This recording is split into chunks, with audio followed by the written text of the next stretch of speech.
What's going on, lads and lasses? Welcome back to 100% Mags. So of course in today's video we're going to be talking about the topic of the training ground.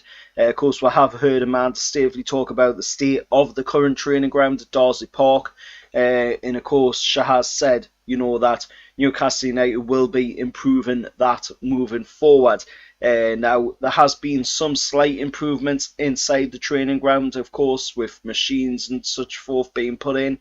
A lot more machines you can see of late have been put into the training ground. There's been some slight little renovations inside the training ground as well, done just to make it a little bit more acceptable for the players going in there.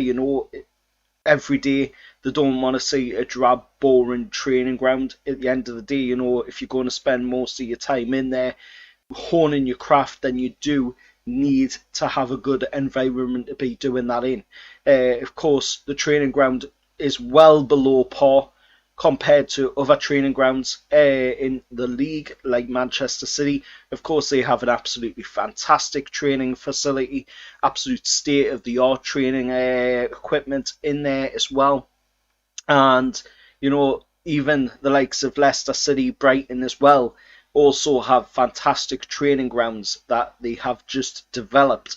So Newcastle is definitely lacking behind in that department, and Amanda Staveley, Gadassi, the consortium know that, and they've already focused on that already, and they are looking at the moment at potential areas to improve the training ground where it is at the moment at Darsley Park, or possibly moving the training ground to another location, and building a brand new state-of-the-art facility.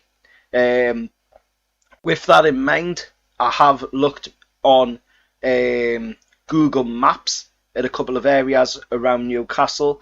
Obviously us Newcastle United fans have been screaming for to have a training ground closer to the city centre instead of it being all the way up in Long Benton at Darsley Park, and we have been screaming for that training ground to be closer to the city centre. Obviously, for the main fact of you could do open days where fans can go along and have a bit look at the players training. Obviously not all the time, because you don't want to show everything that you're doing in training, and I'm sure Eddie Howe wouldn't want that at all. I definitely wouldn't want that if I was a manager. I wouldn't want my training sessions being shown constantly, because rival clubs could send their scouts to watch what is going on, and then it just ruins your chances getting out there on the pitch on match day. But looking at the possibilities of where it could be, we'll have a quick look at, of course, Darsley Park itself. So obviously this is Darsley Park here. You come in the entrance there, and this is basically it. This is the training facility. It's nothing amazing.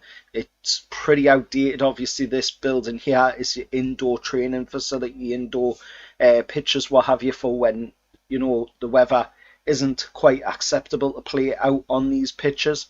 And I do believe these here are actual pitches now. I'm not sure on that. Correct us if I'm wrong, anybody that does know of that, but I do believe these are pitches as well now at the training ground. And of course, just across from Darsley Park is, of course, the Newcastle United Academy, which is right here. Obviously you come in there, and this is the academy building. This is the pitches. Obviously a nice 4G pitch there as well, that recently got put in a while back. And looking at it, it's absolutely minuscule compared to the likes of a Manchester City, or even the likes of like Real Madrid and Barcelona. When you put up against them kinds of clubs' training facilities, it's nothing special. It's very, very outdated, and that is exactly what Amanda Staveley was saying when they came in, that it is very, very outdated.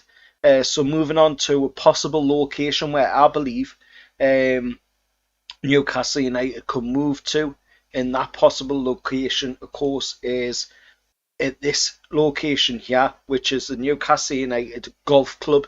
Now, I don't know if it's associated or anything with Newcastle United, but just checking up on their website, it says that the club was formed on the 4th of June 1892 at a meeting in Lockhart's Cocoa Rooms in Clayton Street, Newcastle. The first records in the Golfing Journal of the time show it as being named Newcastle United Worksmen's Golf Club, which signified that it was for the benefit of all classes, not only the rich and entitled. And the spirit of friendship continues to this day. Many people believe that we have connections with the other club of that name, the football club, although it is true that many of the footballers have played the course and still do.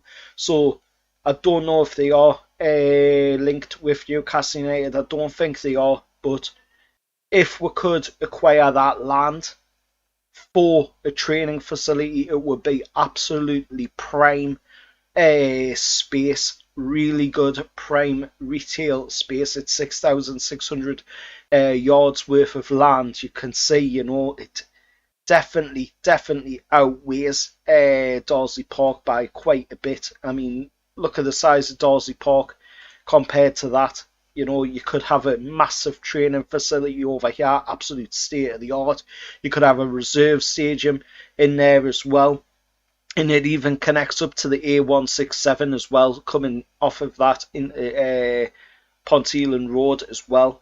As you can see there, would just come straight in. So absolutely perfect for the likes of having a reserve stadium there for the reserve team for when the away teams come to play there. The youth teams, even the women's team as well. It's just a perfect location in my eyes. And looking at this, this is of course an image of where the golf course actually is located. And of course there's St James's Park down there, so it's just under 2 miles away from St James's Park. That's absolutely amazing, close, very close to the city centre. So it would be a really good location to have for a training ground. And like I say, it's connected up to the A167 as well. So that would be really good for players coming into the training facility, because it's connected to the motorway. But also, for, like I said just previously, for the away teams as well, coming in to the training facility for the play at the reserve stadium or the women's stadium or the youth stadium, whoever's using it at the time. There has been talk about the women playing at St James's Park as well. They're going to be playing there pretty soon at St James's Park, and that's going to be a massive occasion. Anybody that's going to it, if you do have a season ticket for the women's team, then you can attend the game for free. If you don't have a season ticket for the women's game, then you can attend the game for £3 for adults. Kids, of course, get in as well, and concessions are also free. So do attend that game coming up at St James's Park for the women's game. It's going to be a really big game for them, and let's cheer on the lasses and get them some good support behind them, because they've been doing absolutely wonders in the women's division, and they're on as well for promotion as well from that division. So let's get behind them, let's show them some support, and looking at these plans, it could be a really good area for PIF to move the training ground to as well. Darsley Park, of course, being just over 5 miles outside of course Newcastle. It's just over 5 miles away from the Newcastle United Golf Club, which is of course here up on screen. So it would be moving it just over 5 miles in to the city, making it that bit more closer as well. Like I say, for the likes of an open day, so people can go along, and see the players actually doing their training session.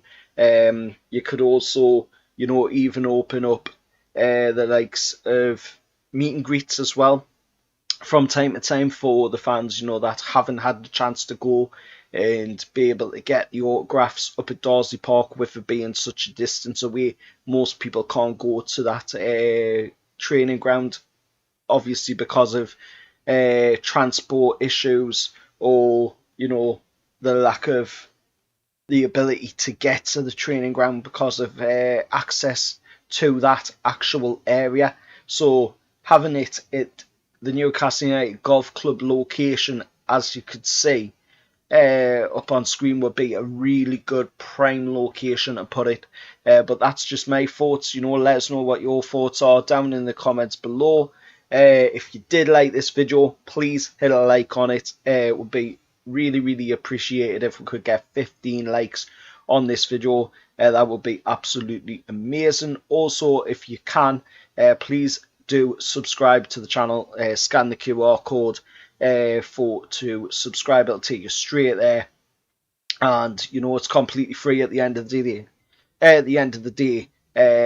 Hopefully, we can hit that 1K subscriber milestone by the 12th of May this year. I think we're currently sitting at 746, I think, subscribers on the channel, so we're not that far away from hitting that 1K subscriber milestone. So please do, if you haven't already subscribed, please do subscribe to the channel, as it does help the channel to grow.